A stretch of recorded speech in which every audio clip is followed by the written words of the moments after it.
Bom, Patrícia, muito obrigada por você ter aceito o nosso convite aqui para fazer essa entrevista para o nosso curso de captação inteligente, para os nossos captadores que estão aqui nos assistindo, estão nos acompanhando.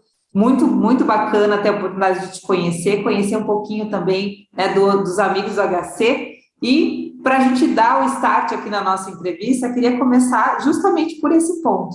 Se você pudesse contar um pouquinho sobre você, quem é a Patrícia, um pouco da tua trajetória, né, e até o caminho que você percorreu, inclusive, para chegar onde você está hoje, né, ocupando aí um cargo super importante no Amigos do HC, para a gente poder também né, ouvir um pouquinho dos teus caminhos aí, que eu acho que vai ser muito bacana para os nossos alunos.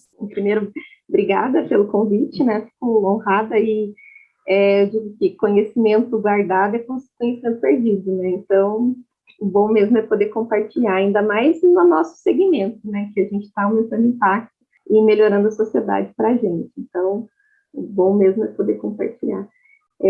Eu atuo no terceiro setor, aí, para quem me conhece, já vai fazer 15 anos.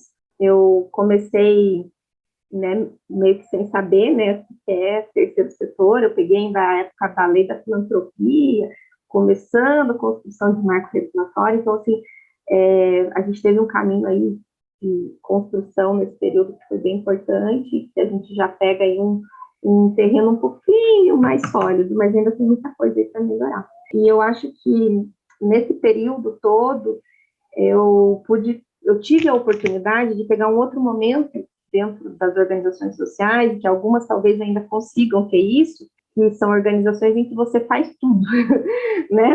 Faz tudo. Então, você escreve projeto, aprova no conselho, renova certificado, presta contas, executa compras, né? Faz orçamento.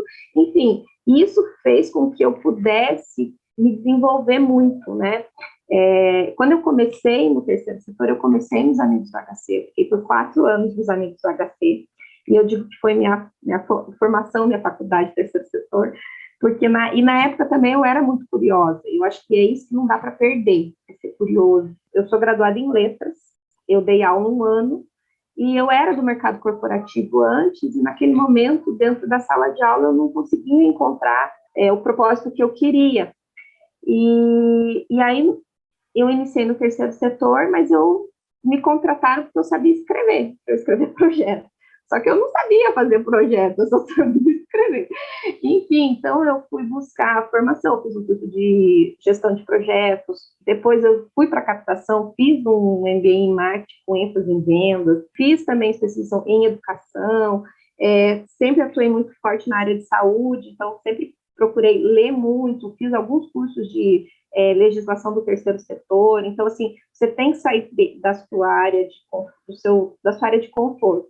Então, normalmente, por exemplo, você é da área de humanas, você acaba ficando muito preso e não quer muito mexer com números, relatórios. No terceiro setor, a gente precisa ter mesmo aquilo que a gente não tem tanta facilidade, a gente tem que entender, tem que buscar aprender, né? Porque se você estiver numa organização que você tem que fazer o projeto, captar o recurso, prestar contas, você vai ter que ter um bom relacionamento interpessoal, né? Questão de comercial, e também vai ter que ter um bom raciocínio lógico e dados, fatos. Mais ou menos assim, são 2 pessoas que teoricamente não vivem no mesmo corpo, elas têm que viver, porque a gente tem que fazer tudo. Então, eu acho que dentro do terceiro setor que eu aprendi foi me desafiar sempre.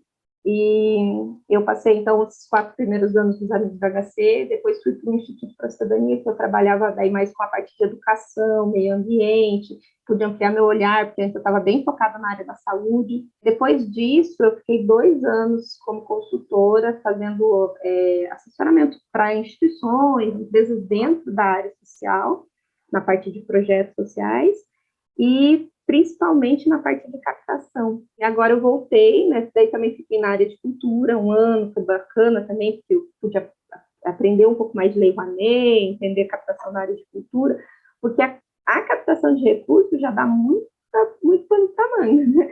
São muitas frentes, são leis, são várias formas, então a gente tem que estar sempre estudando, buscando, vendo cases, assim, outras instituições, o que elas estão fazendo.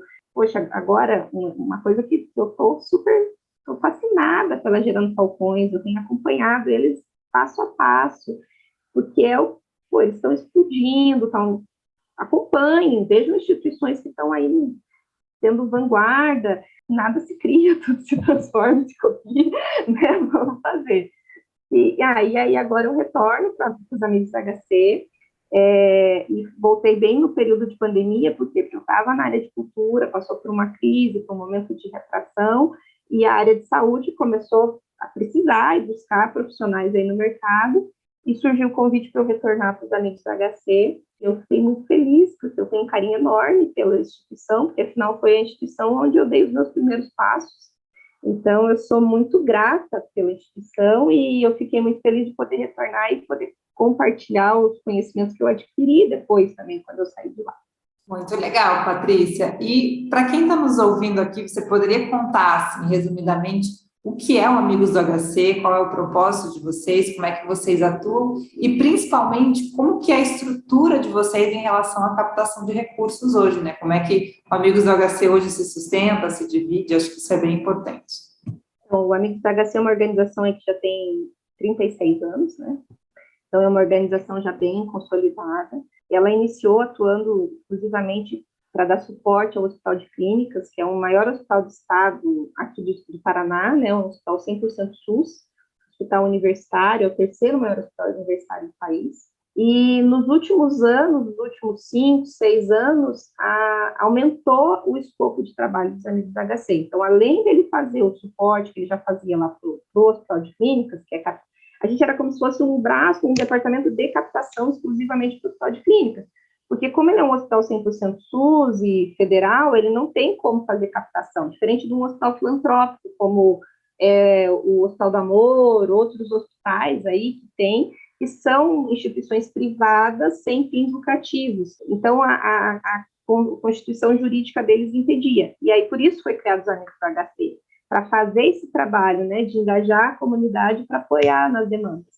Assim como qualquer hospital público, né, ou filantrópico, a gente também é remunerado pela tabela do SUS, né, pela contratualização, e que é defasada, enfim, então as mesmas dificuldades que os hospitais filantrópicos têm, o hospital 100% SUS, né, um hospital que também tem, então precisa captar, complementar os recursos. E nos últimos anos, a associação assumiu um projeto que se chama Projeto Dedica, que atende crianças vítimas de violência e violência grave.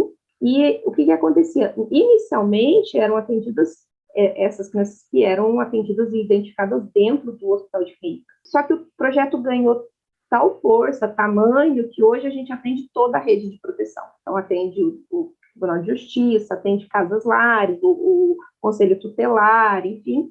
Então, é um serviço multiprofissional, então a gente tem pediatra, neurologista, neuropediatra, psicopedagogo, psicólogo, enfim, atende até 3 a 5 membros da família, porque a ideia é realmente quebrar esse ciclo de violência, então é um projeto muito bonito, e que ultrapassou as paredes do hospital. Hoje a gente atende toda a comunidade.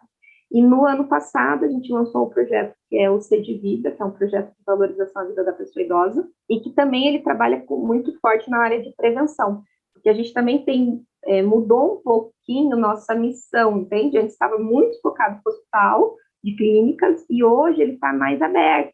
Então, a ideia realmente é melhorar a saúde de forma mais ampla, e principalmente trabalhando em parceria com o hospital, na área de prevenção. Então, quando a gente traz o programa do C de Vida com a pessoa idosa, é muito para trabalhar com esse idoso para que ele não chegue no hospital, né? É claro, a gente também vai atuar com pacientes que passem para o hospital e que já vêm, né, recuperados do programa, mas a gente está trabalhando com a Secretaria, né, da Assistência Social de Curitiba, então a gente tem atendido a população da regional aqui central, enfim, como um centro-dia, com atividades, enfim, entrando com algumas linhas ali junto com a ONU de diretrizes de combater isolamento social, inclusão digital, enfim, uma série de coisas. Um pouquinho do que é os Amigos do HC, né? Então, é uma organização hoje que ela cresceu, né? E a gente tem planos aí de crescer ainda mais, né? e, de repente, até poder atender dentro da saúde até mais hospitais, enfim, a gente tem pretensões aí de aumentar nosso impacto.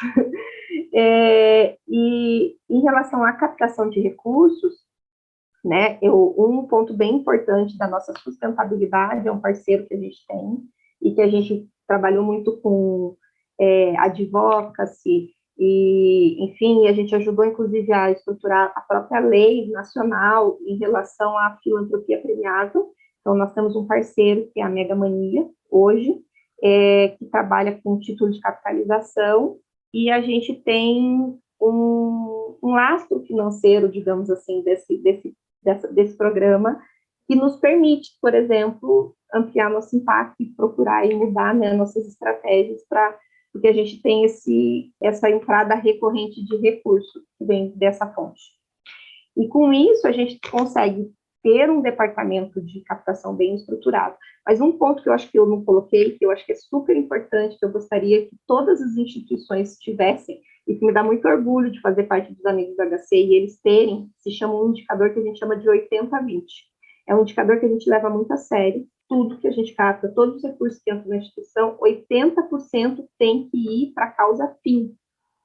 Não pode nunca ser menos do que 80%, para a gente não existir simplesmente pelo fato de existir, ou para manter um corpo funcional dentro daquela instituição. Eu já vi organizações que eram o inverso, entende? Tipo, captavam para manter aquela estrutura operacional e 20% eles atendiam meia dúzia de pessoas, e é uma realidade, né? A gente tem isso. Então, eu tenho muito orgulho de fazer parte dessa organização e de existir esse indicador, e eu gostaria que todas as instituições pudessem e buscassem, se não estão, que elas vão atrás de ter esse indicador, onde 80% de tudo que elas têm de recurso vá direto para a atividade fim dela.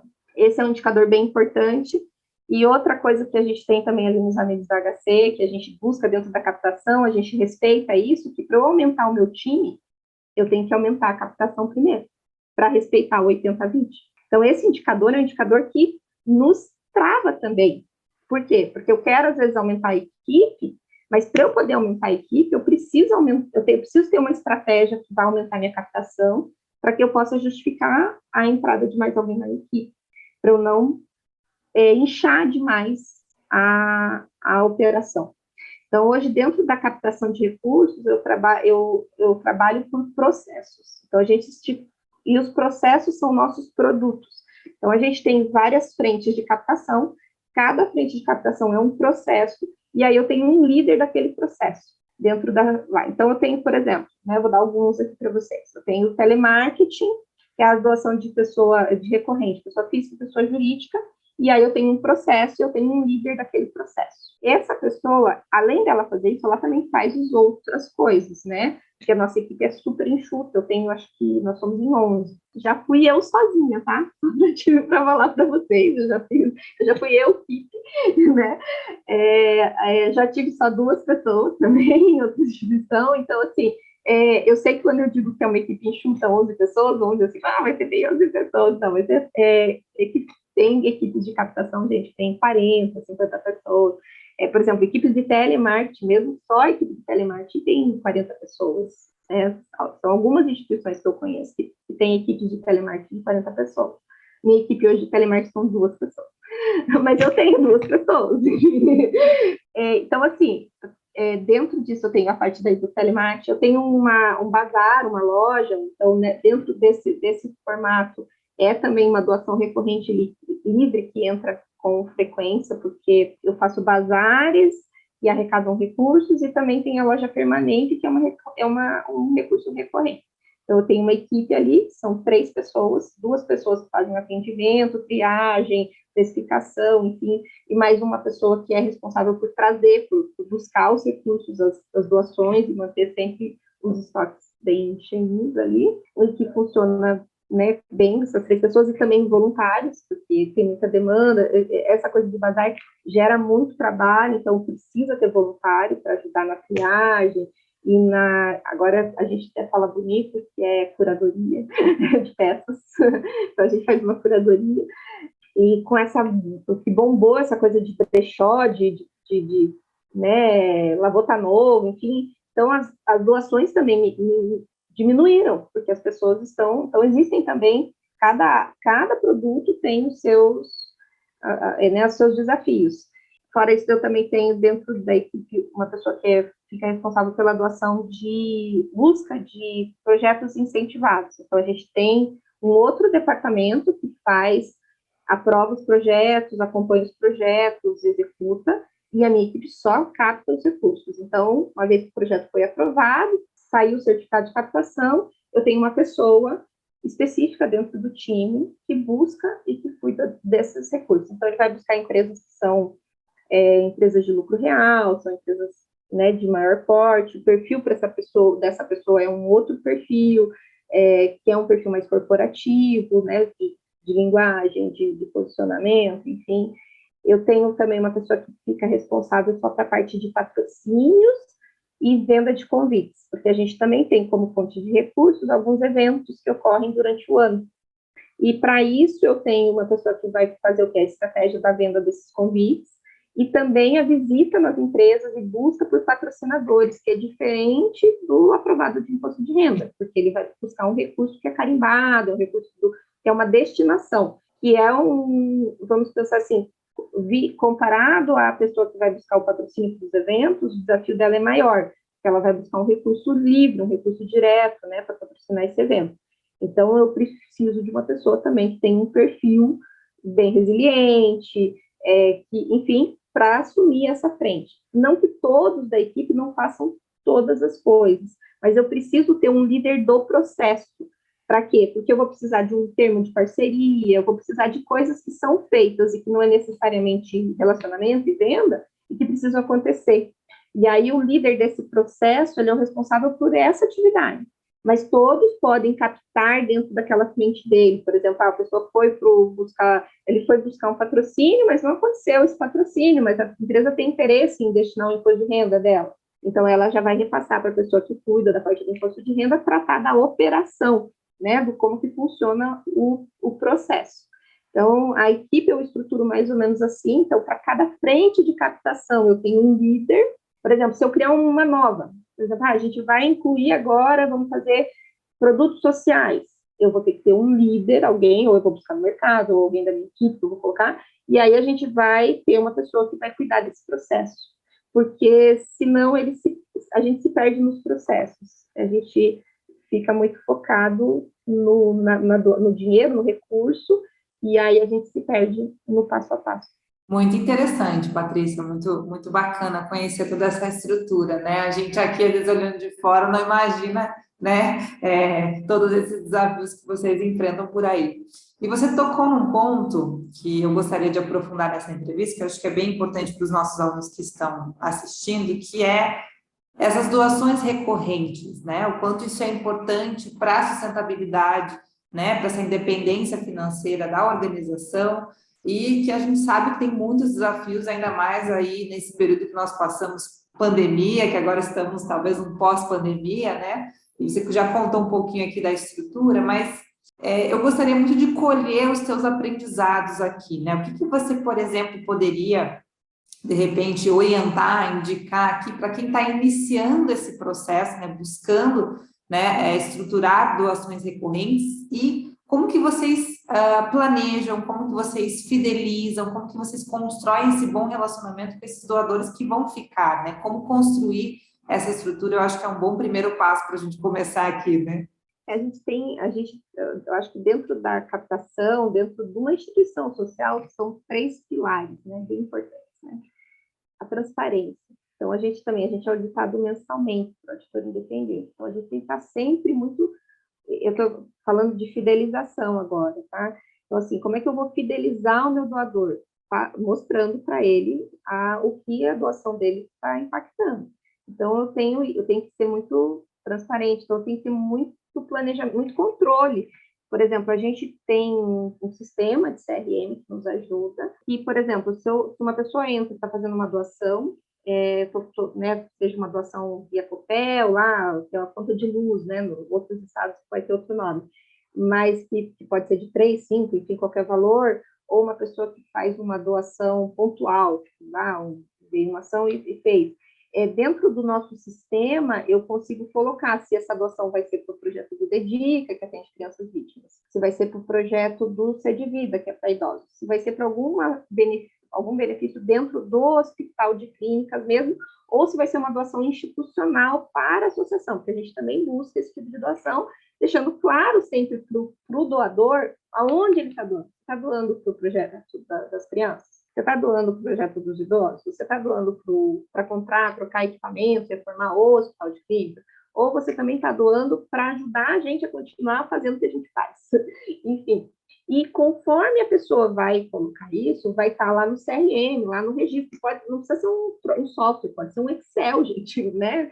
Enfim, mas você tem que saber, por exemplo, a empresa ou o plano de tal, ele está dando R$10, R$1.000, R$100.000, para quê? Para que você pediu?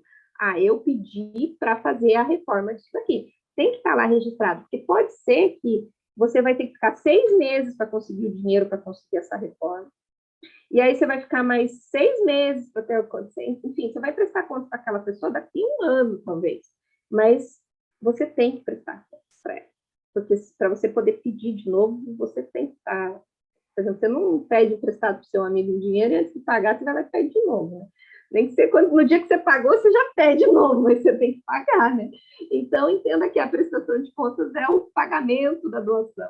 Então, se a pessoa está fazendo uma doação ali, você vai fidelizar ela, e às vezes o que ela quer, por exemplo, se você vai construir uma régua de relacionamento, né? A pessoa fez a doação, eu programei e de 3 em 3 meses, aí o tempo vocês vão ter que ir testando e vendo, porque tem gente que não quer ficar recebendo informação direto, não. Aí isso aí vocês vão ter que ir sentindo. Mas vamos imaginar que seja de 3 em 3 meses, eu programei. E aí, ela me doou para fazer uma reforma, para fazer alguma coisa, mas eu ainda não completei, eu não fiz, não deu ainda.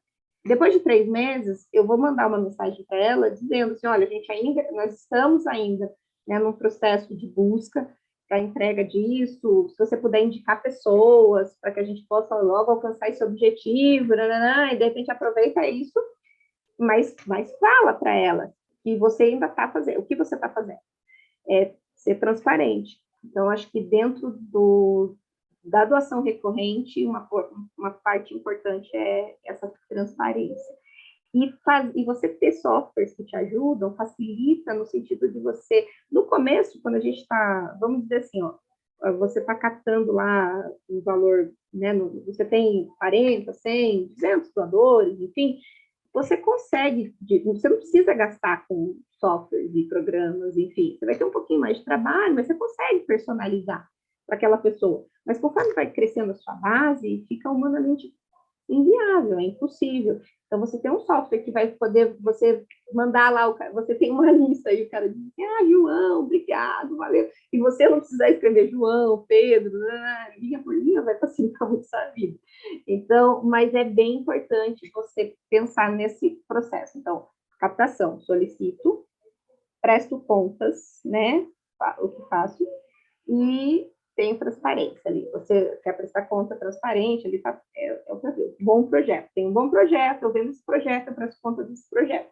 Isso é a máxima para uma boa captação. Então, para a doação recorrente acontecer, você precisa pensar nessa lista nessa régua de relacionamento, nessa prestação de contas, e você ter um projeto, uma causa e a pessoa que se engaja naquela causa, porque a gente tem muitas causas, né? E aí é o desafio, né, da captação, é você encontrar as pessoas que vão estar predispostas a apoiar a sua causa.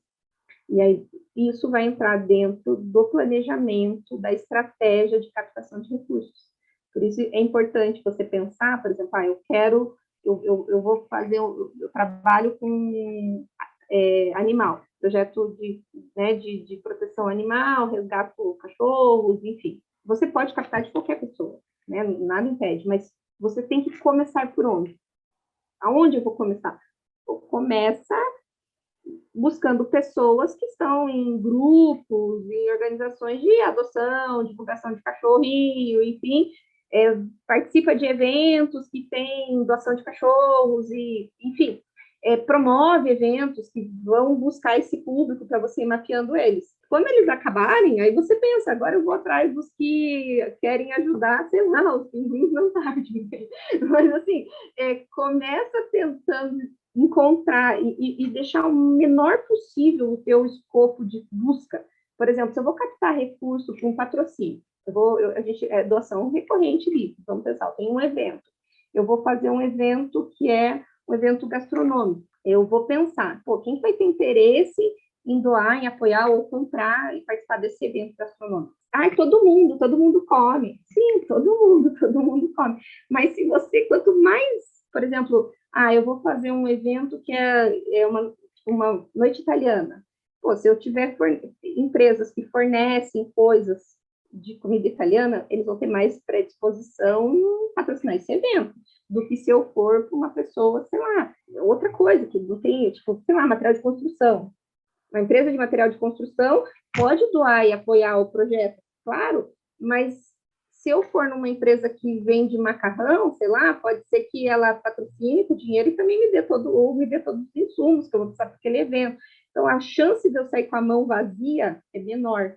E a gente geralmente trabalha com equipes pequenas, então a gente tem que pensar muito bem no esforço que a gente vai ter. Tipo, qual vai ser o meu esforço e qual vai ser, e quanto que vai ter de retorno. Isso é uma coisa que vocês vão ficar avaliando o tempo inteiro. Por exemplo, por que eu trabalho por processos, tá? Porque eu consigo ter o custo de cada processo. Quanto me custa ter um telemarketing? Quanto me custa ter uma loja, um bazar permanente? Quanto me custa captar recursos de imposto de renda? Quanto me custa vender ingressos, convites e captar recursos para fazer um evento? Então, você tem que saber quanto custa cada operação para você entender. Eu tenho vários produtos. Qual dos processos que a gente tem de captação que é a minha estrela, que é a minha vaca leiteira, entendeu? Qual que é o meu abacaxi que eu estou gastando, perdendo tempo, dispondo de energia, e o retorno é pequeno.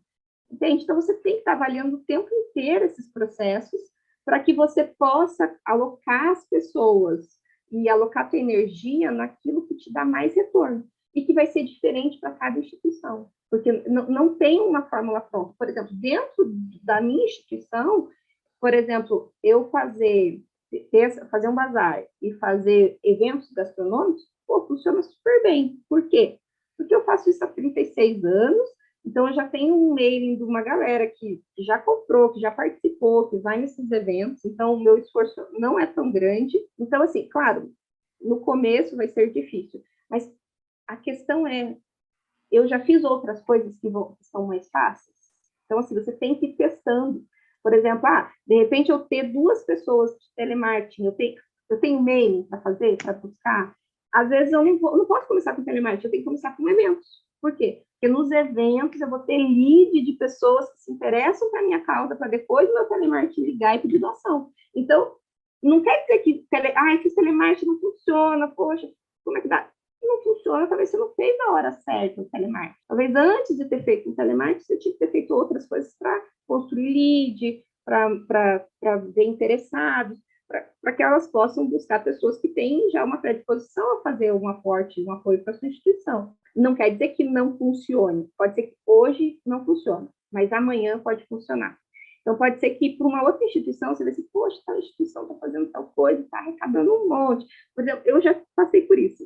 Na época do crowdfunding, sabe?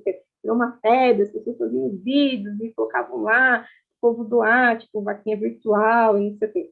Relativamente, quer dizer, não é pequeno, porque se você quiser fazer o negócio funcionar, você tem que produzir um vídeo legal, você tem que divulgar bastante, tem que patrocinar essa divulgação, enfim, você tem que investir nesse negócio. E eu nunca consegui virar, gente. Eu nunca consegui. Quer dizer que, não é bom, não funciona? Não, é bom e funciona para um monte de gente. Talvez para causa, para o motivo, porque às vezes quando é uma coisa mais pessoal, para ajudar uma coisa muito pessoal, vai funcionar bem. Mas dentro da minha instituição eu não tenho o que se encaixe bem para funcionar legal esse processo. Então eu acho que é interessante vocês pensarem, por exemplo, que doação recorrente, que recurso é tudo, não é só o dinheiro. Então, você deixar de gastar é captação. tanto que dentro da nossa prestação de contas, do nosso fechamento, eu tenho, por exemplo, eu tenho dentro de uma, eu sempre vou usar uma tabela, né, um plano ali para cada processo.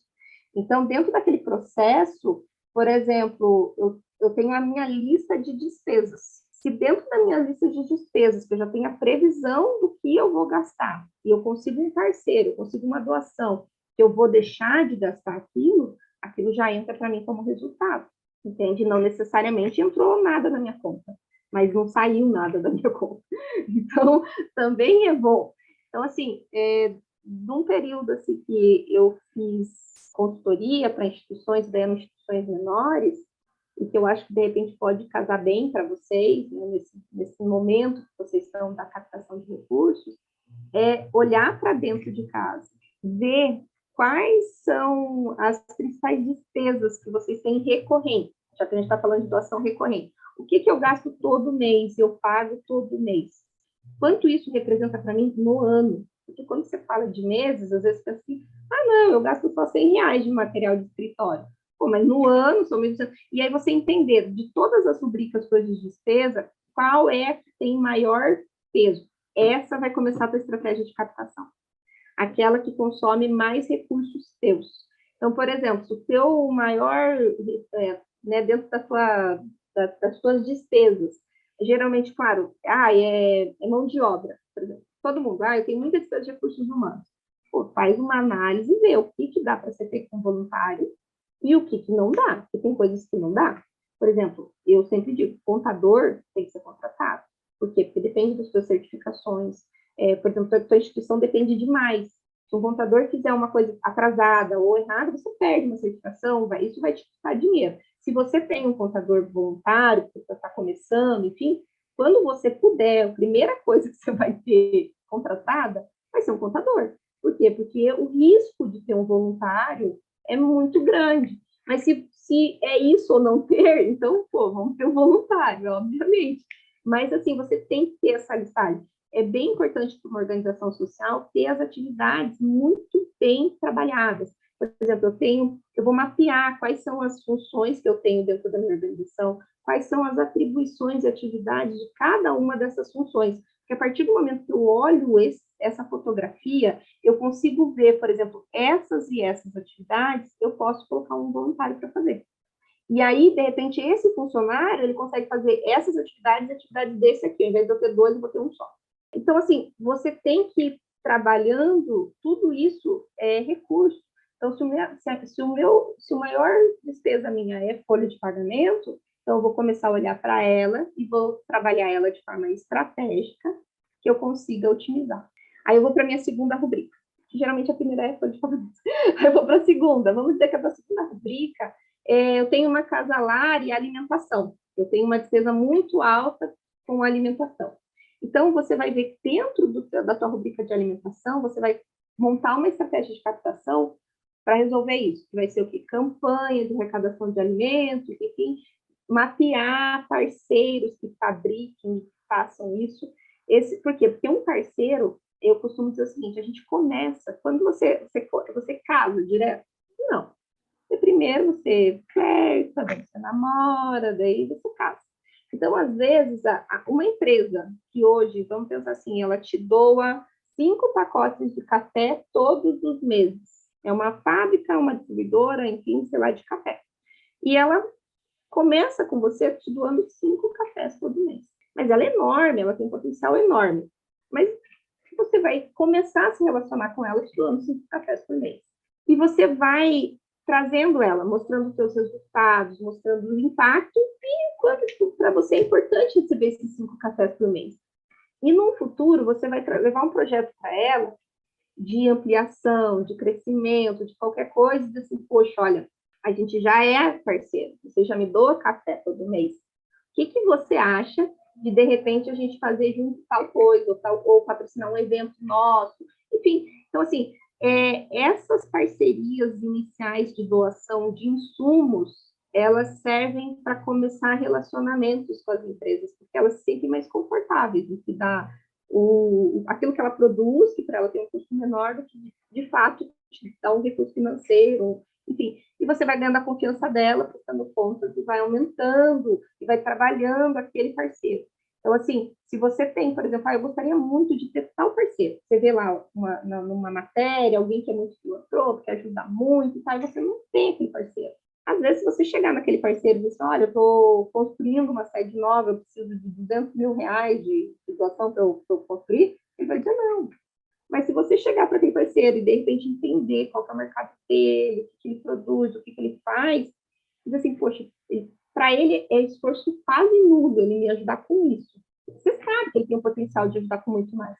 Mas você começa com aquilo, e aí você também você faz uma construção de parcerias. Você pode, inclusive, até mapear quais são os parceiros que eu gostaria de ter e qual a estratégia que eu vou tomar com eles para que eles um dia sejam mantenedores da minha instituição.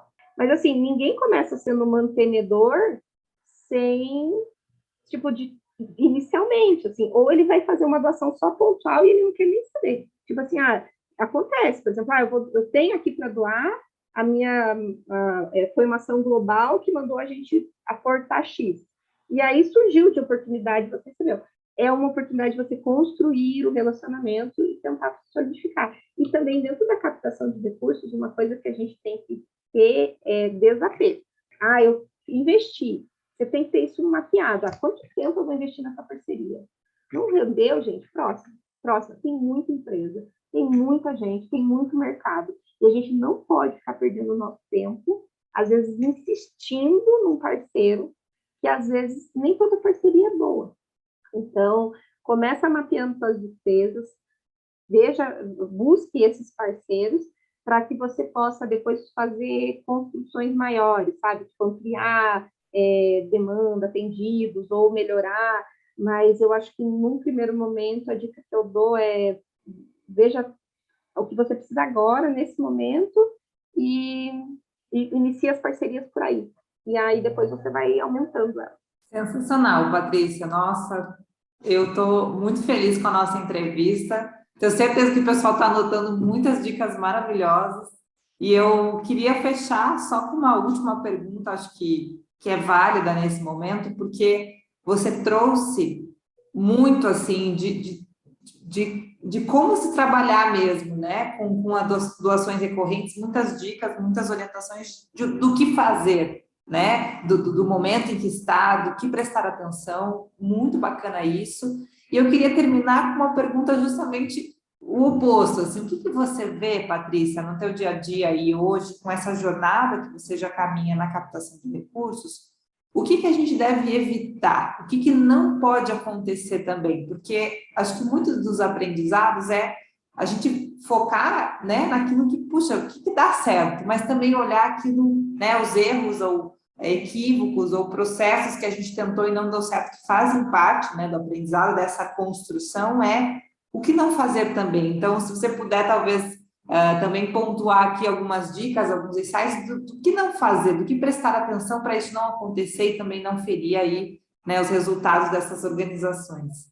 Eu acho que não dá para a gente atropelar nossos processos. Eu acho que, principalmente quando a gente está começando, quando a organização é menor, a gente tem uma tendência de querer aceitar tudo. Por exemplo, às vezes vem empresas, assim, tem muita gente que quer apoiar de verdade, fazer acontecer mesmo, mas a gente sabe que existem instituições e empresas que, às vezes, um exemplo clássico, assim, por exemplo, eu tenho um bazar, e aí a pessoa me liga para alguma coisa que, cara, ninguém vai comprar aquilo, sabe? E aí você fica, e a gente já teve, eu já passei por esse momento, que a gente não diz não para ninguém, não diz não para doação, a gente aceita qualquer doação. Só que não, isso não está certo. Eu acho que a gente tem que ter muito claro o que a gente quer, né? Quais são e que tipo de parceiro a gente quer, sabe? Porque se as pessoas estão entrando nessa busca de querer fazer impacto, apoiar causas, elas têm que entender também, não é do jeito que elas querem, por exemplo, você não pode aceitar um voluntário só porque ele quer ser voluntário. E aí, dentro de gestão de voluntários, uma coisa que é muito comum dentro das organizações sociais é pessoas que teriam que estar procurando psicólogos, terapeutas, e eles vão buscar organizações sociais. E a gente se depara, às vezes, com pessoas que estão em crise, em momentos muito complicados da vida dela, e que você aceita tudo, aceita todo mundo, aceita qualquer doação, e isso atrasa o seu processo, prejudica o desenvolvimento da sua organização. Então, você poder pensar, mesmo que seja voluntário, você ter muito claro o perfil do voluntário, a atividade do voluntário, e deixar muito claro que ele está indo ali para trabalhar e para desenvolver uma atividade, e não uma terapia, não para ele ver gente, não para ele ficar, estou me sentindo sozinho em casa e estou vindo para cá. Não, você está vindo para cá, tem essas atividades para cumprir, esse é o cronograma, que bom que a gente vai poder te ajudar também, mas, enfim, às vezes eu acho que o que a gente precisa estar sempre alerta em dizer não. E para empresas, às vezes, também, porque às vezes, olha, isso aí agora, eu sou uma pessoa que eu gosto muito de dizer o como fazer e o que fazer, né? Porque eu acho que livro, vídeo, teoria, tem um monte de pessoas vão lá e veem, e leem, não preciso eu ficar aqui repetindo. Já aconteceu muito, gente, de vir procurar a minha equipe, me procurar para eu vender coisas para terceiros. Furada. Tipo, por exemplo, olha, eu vou te apoiar, por exemplo, um exemplo prático, tá? Eu tinha um evento, eu não precisava daquele item no meu evento, na minha ação, não precisava. E a empresa falou assim, olha, eu vou te bonificar e vou te dar, sei lá, R$3.000 desse meu produto. Você vende esse produto e você tem esse dinheiro. Na época, ainda estava bem no começo. Eu falei, legal, beleza, que bom. Fiquei feliz, né? Vamos lá. Gente, a gente não é vendedor de qualquer coisa, a gente é captador de recursos, entende? Então, assim, não, muito obrigada, eu não vou disponibilizar tua marca, falar que você é uma legal e eu vou ter que sair vendendo teu produto. Ao invés de buscar captar recursos, patrocínio para aquele evento, eu perco foco, enfim. Só que isso foi há, sei lá, mais de 10 anos atrás, né? Mas acontece, gente. Vai ter você lá na tua instituição e a pessoa vai lá, tipo assim, olha, eu vou fazer uma verba revertida aqui para você, mas das indicações só que você quiser, entendeu? Se você me mandar 10 pessoas para comprar meu produto, você vira vendedor de pessoas, de empresas. E isso, gente, eu tenho certeza, se não aconteceu ainda, vai acontecer. Porque é uma coisa que existem muito, tipo, quase um oportunista ali, enfim. Então, uma coisa que você tem que aprender a dizer não, é ter muito foco, muito claro, né? Tipo, eu capto recursos para minha causa, eu busco recursos para isso. Se você quer fazer um programa de verba revertida de alguma coisa, vai ser de 100% de tudo que você vender no período tal, porque se eu for só o que eu indicar, o que eu fazer, que eu estou vendendo para você. Isso aí, o tempo que eu vou fazer para vender isso, eu vou buscar recursos e captar aqui para a minha instituição, entende? Então, eu acho que essa é a dica que fica, alerta para dizer não e para ter bem claro o que vocês precisam, o que vocês fazem. Maravilhoso, Patrícia. Eu super te agradeço pelo teu tempo, né? Foi muito bacana conhecer um pouco mais de você, do Amigos do HC, de todos esses aprendizados aí na tua jornada. Tenho certeza que, né, esse olhar de, puxa, como eu posso crescer, para onde eu posso caminhar e o que não fazer também para não impedir esse processo é tão importante quanto. Então, super agradeço os aprendizados e muito obrigada de novo por ter aceito o nosso convite aqui. Obrigada pelo convite e sucesso para vocês aí, né, na captação de vocês. E se precisarem de alguma coisa aí, podem me procurar.